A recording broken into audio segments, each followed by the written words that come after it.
School bus idea. I am seeing on Craigslist a pretty good assortment of buses in the $4,000, $5,000 range.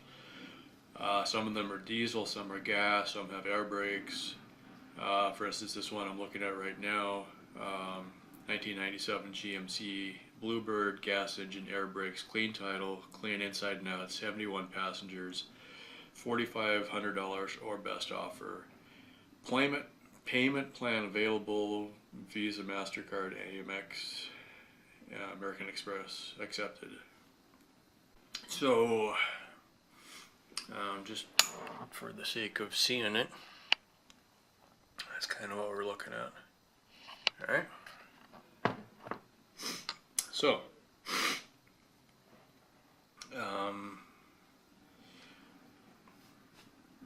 I have been thinking of a school bus since I really seriously looked into it right after the Hurricane Katrina trip.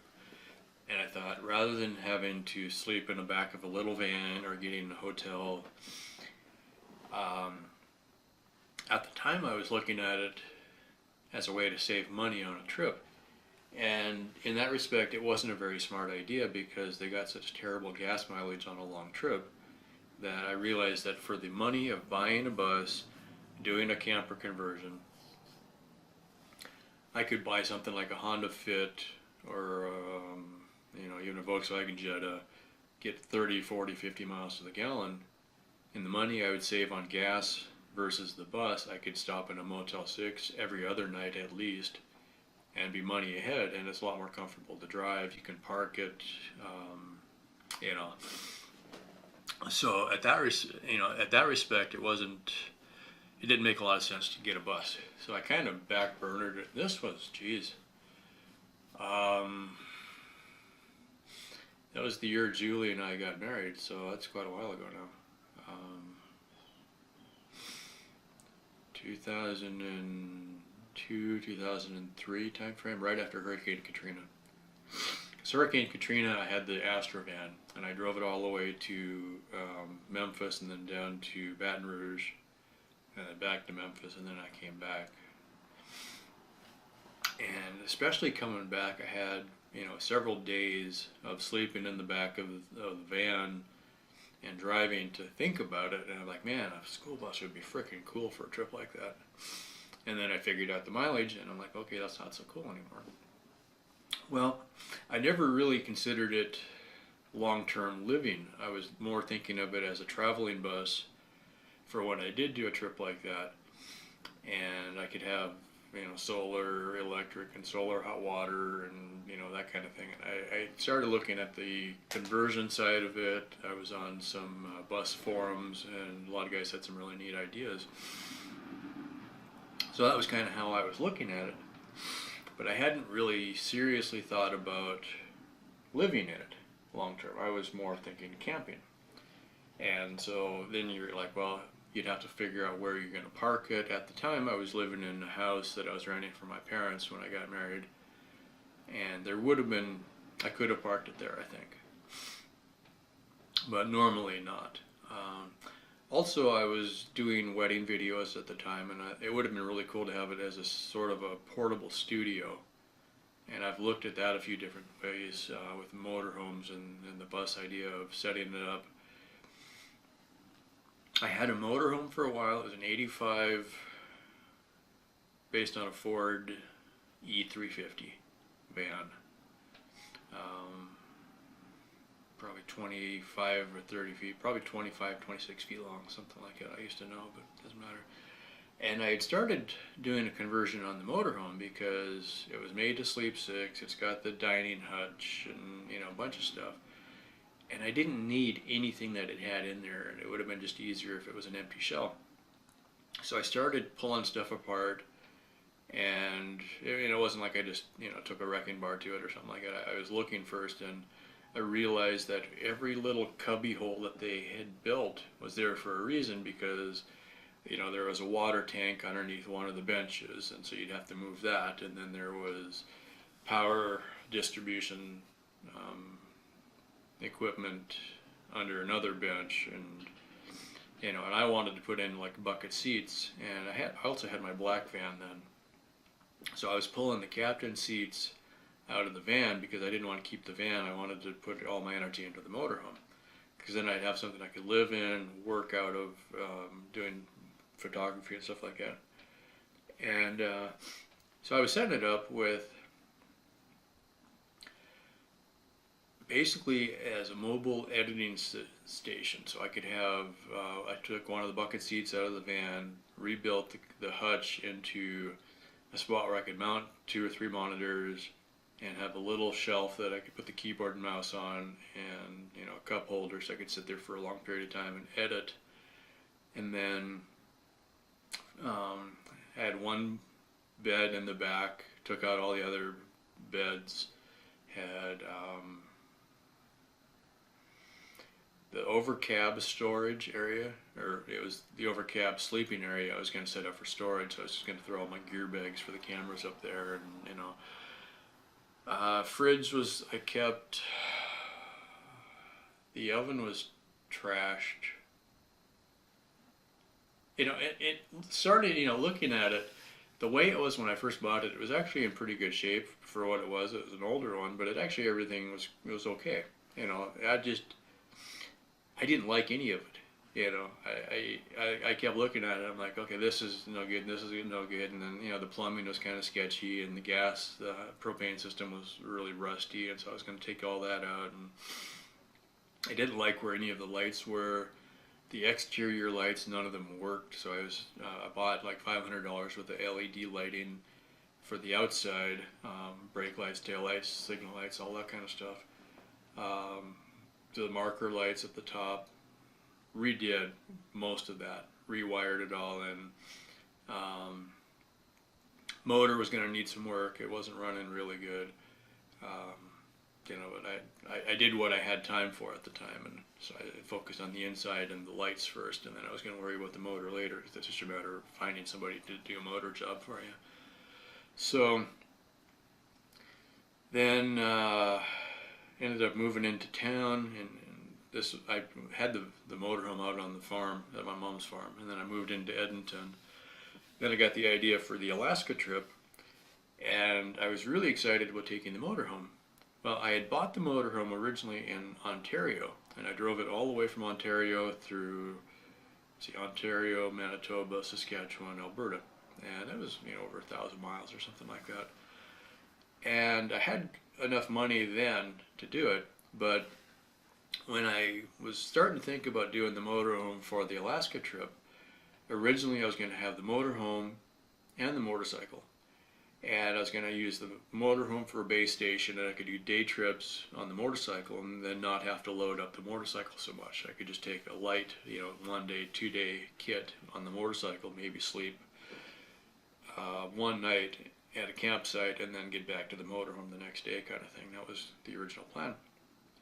Well, then I found my package of receipts from the trip from Ontario, and I realized I got 7 miles to the gallon, because I don't think I had ever actually figured that out. I had saved all the receipts, but I was so busy driving, I just drove and I didn't stop to figure it all out. So I sat there and I put it all in a spreadsheet, and I realized I got about 7 miles to the gallon, and it was mostly level driving. It wasn't through the mountains or anything. And I'm like, well, crap, I just, even if I had the money, I just couldn't feel good about it at 7 miles to the gallon driving this thing for so far. And it just bothered me. So then I looked back at the motorcycle, and I'm like, well, the motorcycle, I can get 30 to 40 to 50 miles to the gallon, depending on the load. And that was the end of the motorhome. That was it. I'm not taking the motorhome if it's only going to get 7 miles to the gallon.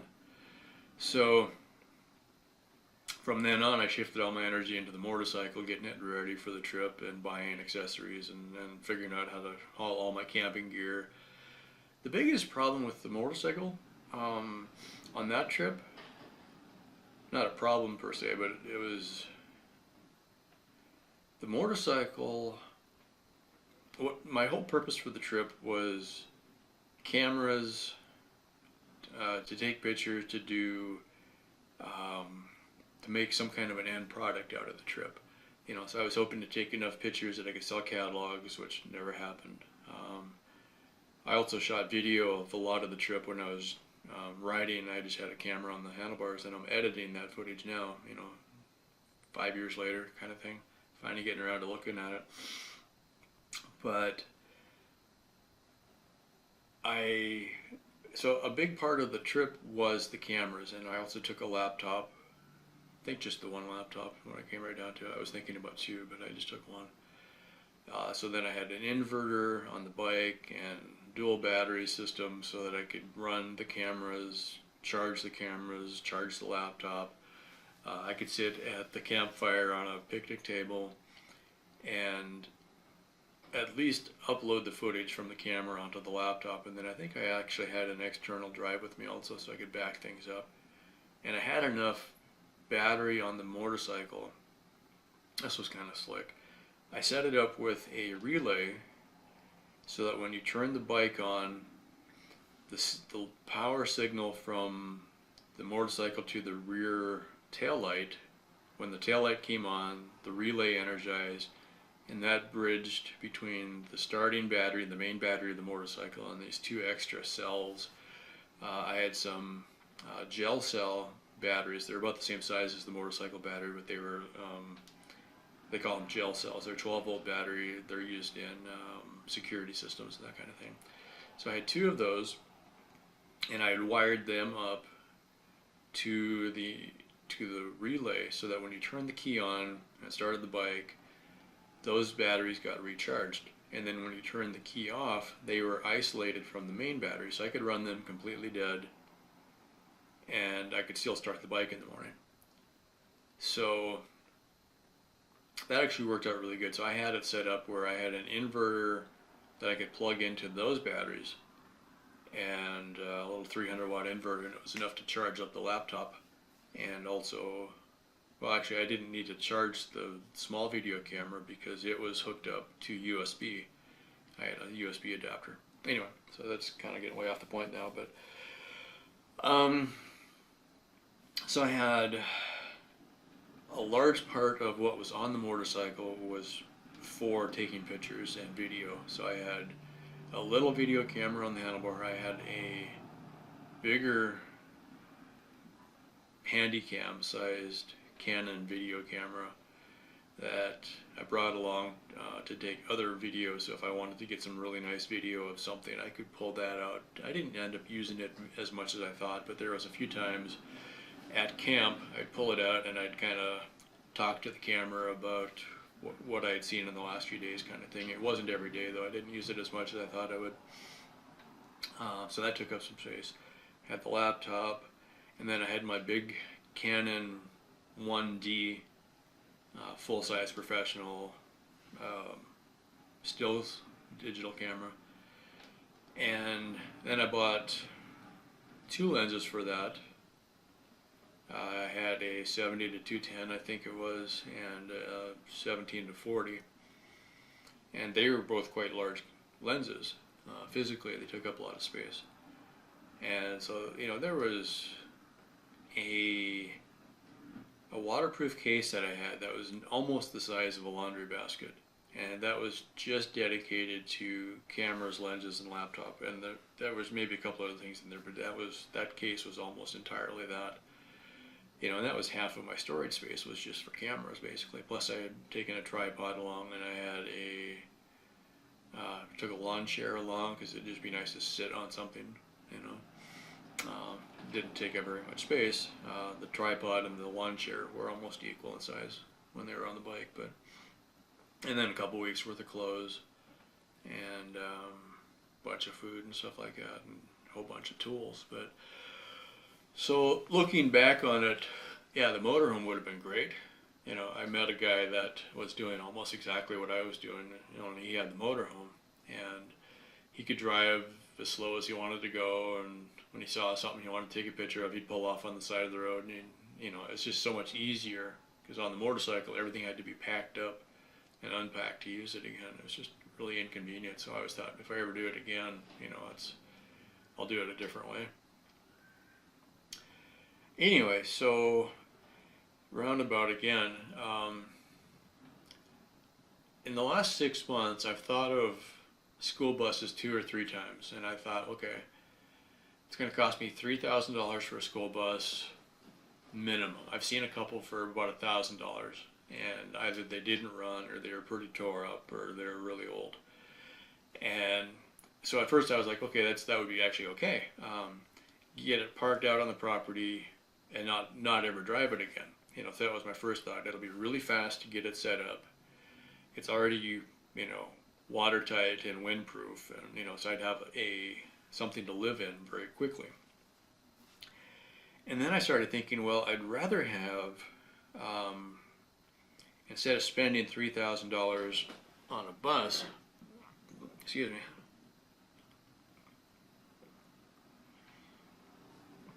instead of spending the $3,000 on a bus, I could stick build, just studs and OSB, like a small, I don't even want to call it a tiny house. It'd be almost more of a storage shed. I think the most recent version of that was somewhere in the area of 16 by 24 was the biggest, and I might go smaller than that. So make it even increments of how big a sheet of OSB is. So 4 by 8, so an 8-foot ceiling. 3 wide would be 12 feet. 2 wide is 8 feet. 8 by 12 is the smallest I'd go. And I marked that out in my apartment a few times, and the majority of the time I spent in the living room. And I normally would stay within an 8 by 12 area. So I could build one first and then build a second one next to it and make one for storage and one for living in, and I could knock those out pretty easily. I could probably build it in a day, 2 days at the most. Very little cutting, which is important because I don't have power out there, and so it would be all on battery powered tools. So if I can build it without cutting and just screw it together or nail it together, I can do that with cordless tools or just a hammer, and I can build it really quickly. And that's still an idea, but then I got to thinking about it, and ultimately, if I lived in a bus, I wouldn't have to drive it every day, so the cost of gas is almost non-existent. But the bus has a couple of advantages. One, it's up off the ground. I could insulate it. It's watertight. It's metal. It's about indestructible, especially a school bus. They're very strong. School buses have really high ground clearance, so I could drive it anywhere on my property and just find a spot to park, which is nice. I think it'd be really cool to be able to move it around every now and then and just park in a different spot. If I do decide I want to go on a trip, I could drive to Arizona and spend a month boondocking out there, and it would be done. I'd just drive it and go and then park and then come back. If I decide I want to spend some time with my parents, I could, drive it and find a spot, at a campsite or something like that, and spend a couple months up there. And yeah, the cost of gas getting there would be more than driving, but when I got there, I would have my whole house with me. And that's kind of what I'm looking at now, is if I can get myself set up so that I can live in the bus full time, that'll be my everything. And then when I'm out at my property, if I decide to, I can build a shop. But I'm starting to think now that maybe I don't even need to build a shop. I'd like to pour a concrete slab, but I may not even do that. I might just work right on the dirt, because I could level the ground pretty easily. And the whole idea of having a concrete slab is so you can jack things up. That's the biggest thing, is so you got a stable place to put a jack. Outside of that, you don't really need it too much. So I might still do concrete. I could also live pretty happily with portable runway, steel plating, anything like that. So there's options there. It doesn't rain very often. It's usually quite sunny. The only problem is the wind. So maybe I don't need a shop. I could get a couple shipping containers to store tools in, and maybe build a roof between them. Something like that. So when I started thinking of it like that, the first priority is a place to live. Well, if I can finance a bus At $5,000, I could pay for it in 6 months, $400 a month.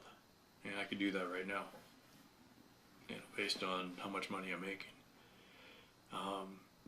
When I get to live in it, that'll be saving me $800 a month. So that actually makes a lot of sense right there.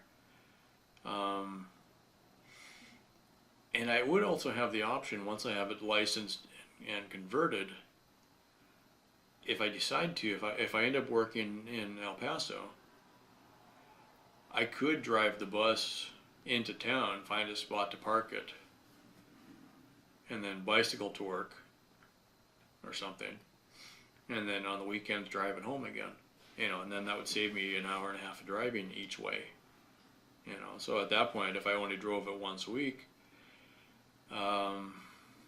that's almost equal to driving 20 miles to the gallon every day, so that's kind of cool. You start thinking about it like that. And then future idea, and this is when I really got excited about it, is I'm going to have the bus set up for solar. Okay, come back to that. Hang on a second. Coffee. Need more coffee.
I just realized I had a few 3/8 bolts. The the pistol grip I'm using is missing the 1/4 inch adapter, but it's a 3/8 hole. So I'll make something with that. I might 3D print a platform that I can bolt it to, and then I can clamp this to the table and it won't tip over then. Since I'm up, I'm gonna pee. Be right back. Up.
Okay, we're back.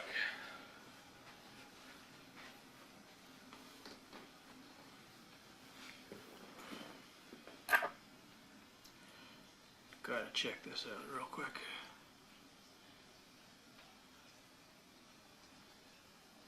Never fails, no matter what size I have, it's never quite right. It's close though. I was just looking to see if I could drill a hole in the table and leave a 3/8 stud sticking up, and then I could screw this camera pistol grip to it. Anyway, wow, 39 minutes of nothing. Excellent. Okay, so my thinking is solar. Okay, good. I didn't forget. Um, the bus will have solar panels on it, and obviously the more the better.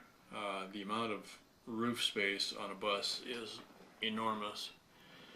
I could even do, oh great, I just spilled hot coffee all over myself. I guess that doesn't matter. So, you could have solar on the roof plus like a solar awning coming down off the side that could then be folded. You could stack them over each other. Would be one way to go, I guess. Something. Set it up on tracks or something like that. If you're not driving very much, crawl up there. When you do need to drive, stack them, fold them, whatever. Lock them together.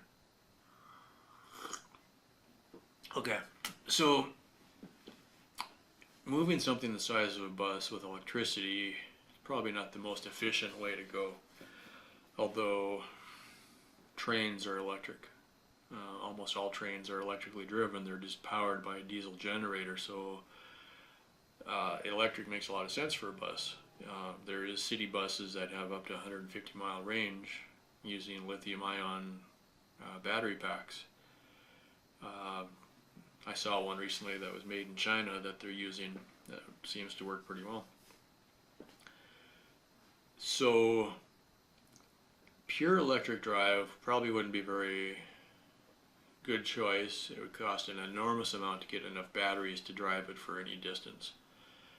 However, if I can do electric boost hybrid on a gas or a diesel motor, and I happened to see one recently, this was on a hot rod, and they had, a big block motor. I don't remember, what it was.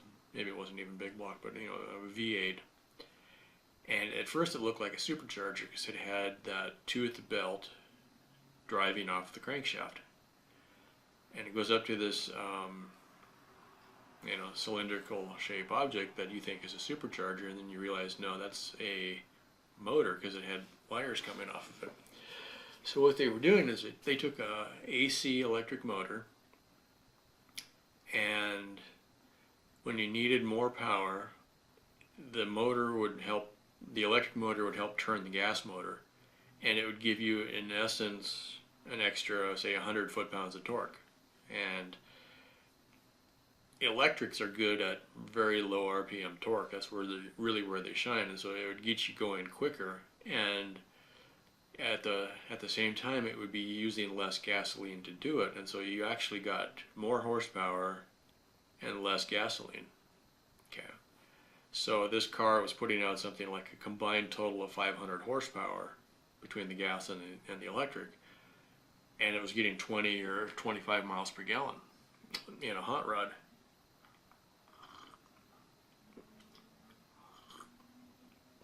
Okay, and because it was an AC motor, they were using, it could do essentially regenerative,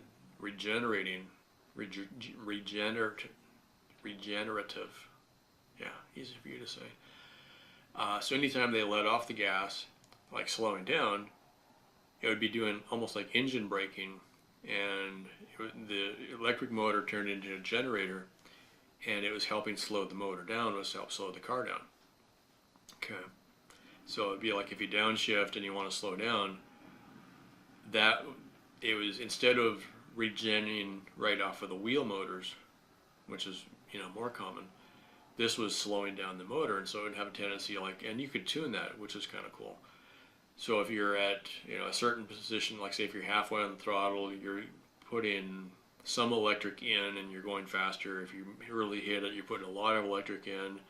As you let off the throttle, at a certain point it would start regenerating, and that would turn into engine braking, and it would slow you right down. Okay, and that would be basically automatic, so once you tuned it, it would just happen and you wouldn't think about it. Also, when you're sitting at idle, it could be recharging the battery pack at a slower rate. Okay, so it's always charging a little bit, And then as soon as you come off idle, then it switches from generator to motor, and it gives you a boost. And if you went the way the Prius was set up, if you had a full battery and you're at idle, the motor would shut itself off, and as soon as you hit the gas, that motor would, the electric motor would actually start the engine, and it had more faster torque than a regular starter would have, and so it would start almost instantly. You wouldn't even notice it. And with the fuel injection motor, they start very quickly anyway, so even if it took a half a second or a second to start, as long as it's not 5 seconds, it'd be no big deal. And even if the gas motor didn't start right away, the electric had enough to get it rolling, and then the gas motor would start. So you might have a little bit of a surge, and then it would go. Well, I'm not going to be driving the school bus in stop and go traffic, but I thought, man, if you could put a gas motor in a bus that would get 4 miles to the gallon, okay, and that would give you unlimited range because you just buy gas. But if you had a good solar charge, and if you got 8 miles to the gallon on the first 100 miles maybe, if you only went 100 miles in a day, drive from one campsite to the next, and then, because this is my thinking is, if I'm going to be driving this bus around, I'm going to probably be retired. I'm not in a big hurry. Typically when I'm by myself, if I'm driving in a place that has good scenery, I would drive 20 or 30 miles in a day maybe, stop and take a bunch of pictures, screw around, go for hikes, that kind of thing, and the bus would be sitting there recharging the battery pack. And then when I jump in and go, maybe I'd get 50 miles on mostly electric, and stretch out the diesel or the gas, the fuel. And then if you decide to park at an RV park, get the 30 amp or 50 amp service, plug in, recharge your batteries, and then really be set. So at that point, it gets kind of interesting then. But to me, if I could get all that room that I have in a bus and give it 10 miles to the gallon, my pickup is only getting between 13 and 18 miles to the gallon. And if I built a motorhome out of a pickup, I wouldn't have very much room at all. It would be really tight, There's a YouTube video I'm watching now of a guy in New Zealand, him and his wife and his 2 little kids. They're leaving their jobs. They converted I think it was more of a city bus. I don't think it was a school bus. I'm not sure exactly what it was. It's a New Zealand model, so I'm not sure exactly what they started with, but they did the conversion on that, and they've got a lot of room in there. I mean, it's not like, they're not getting lost in it, but they set up bunk beds for the kids. They got a shower and a bathroom. The whole back of the bus is their master suite. Kind of a living room in the front with a kitchen. Not a lot of room for the kids to play, but where they're going, they park at the beach and the kids can play on the beach, so it's like, it's all good. And that's kind of what I'm thinking too, is when I'm on my property, if it's a nice day, I'll sit outside. I don't have to sit in the bus, but I'll have enough room that I can sit in there on a rainy day or a cold day or something like that. I could have a little campfire or, a wood stove in there, which may or may not happen because I don't have a big supply of wood, although if I go up in the mountains and cut firewood, then it would make sense. But if you got to pay for firewood, that doesn't make a lot of sense. I can do solar electric heater. The little, wherever it is, I got a little dish heater. One of those radiant heaters, uses 300 watts. Okay. I've got a 300 watt inverter, so I could run that on solar for a couple hours a night, and it uses less than my microwave, kind of thing, and it makes a really nice heat. If I insulate the bus, I think I'd probably take out probably half of the windows and sheet them over, and then you could insulate. A little propane heater would heat right up just fine. Also, I'm looking at it as I could wall off the bus, have the back third my workspace, where I could set up a CNC router, probably a 3D printer, grinder, and welder. Make a little metal shop work, wood shop back there. I don't think I have enough room to move a 4x8 sheet of plywood around, but if I could sit outside, do the big cuts, and then bring stuff inside, so I could, I could work inside the bus if I needed to. And then the middle section would be my office, and the front section could be living area, so I could have, I probably would set it up with a twin size bed, and if I made that as the top bunk and then put the computer desk underneath that, if I figure a 6-foot ceiling, I could maybe make that work. I think I can make that work. If I emulate the system I have in here now, as far as the height of my desk surface is lower than normal, and I can set the monitors down a little bit, and then have the bed. If the bed was at about, this high, it wouldn't be that hard to get up into it, and I could sleep above the desk.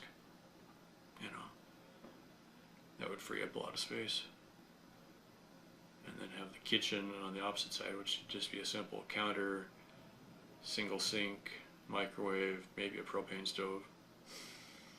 That's the thing, with enough solar, I could run most of my appliances on electric. I could do electric hot water, although I could do solar hot water just as easily. But, hybrid between the two. And then I still have the option of doing wind as well. Especially on the ranch, set up a few windmills. But I could see taking a portable windmill with me, and if I have a good windy day, build a mount on the back of the bus somewhere where I could have a tower that I would erect, set the windmill on top of it, send it up 20 feet even, not really high, and get some free power out of it. And then when you're done, bring it down, hit the brakes, stow it, and you're good. Definitely look at that, I think. But yeah, so that's kind of it. Is the more I think about it, setting up a bus, even though it's going to cost me $5,000 to buy the bus in the first place. Oh, that's the other thing. Before I have all the solar panels, I can use the bus to generate power. I'm going to burn some diesel in the meantime. It's not very efficient, but rather than spending $500 right away on a generator and another $1,000 on some solar,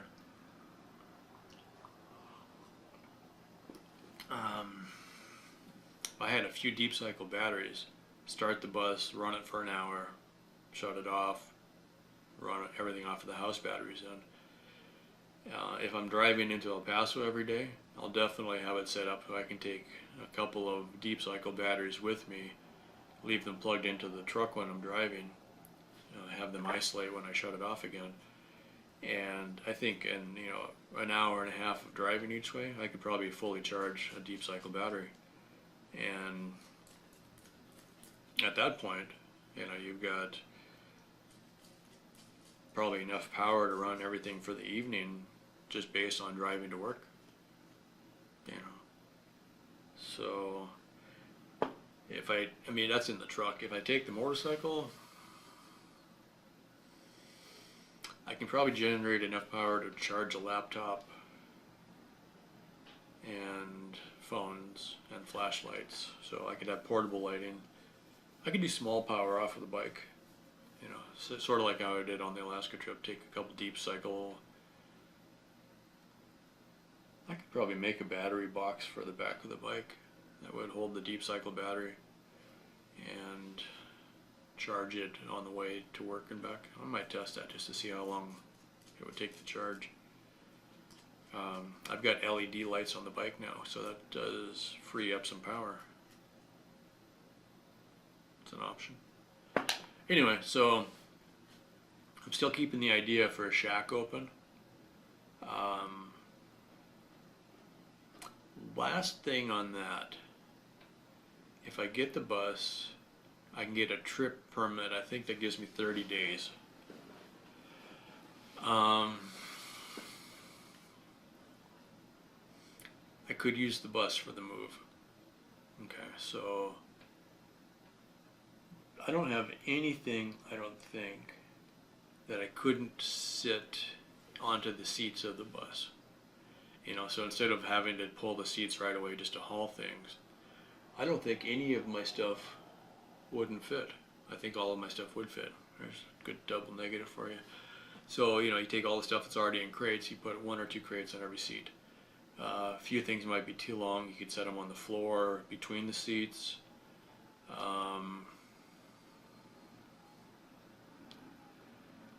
Yeah, I think I could fit everything in there. So what I had thought of, go to Home Depot beforehand, buy enough lumber to make some ramps, put the motorcycle in the bus,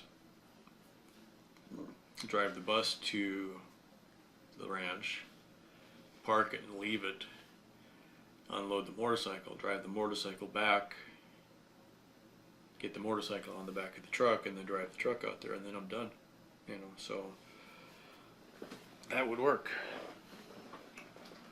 Or I could probably drive the motorcycle or the truck 3 times and move all my stuff out there. I don't have that much stuff, but it does seem like it's adding up, so it would be a lot of boxes and stuff. So probably, you know, if I that's the thing. I keep thinking small first to get going, but if I can make the jump and go big with the bus, I think I'll save money in the long run. Because one of the other things I was thinking of was having a camper shell for the back of the truck, which, you know, I thought, okay, it'd be good for hauling all my stuff out there. It'll keep it out of the wind, and it's a long drive, so you'd have a tarp back there just flapping itself to death. So I thought, okay, buy a camper shell, and that was $1,500. Unless I can find a good used one, which sometimes they're out there.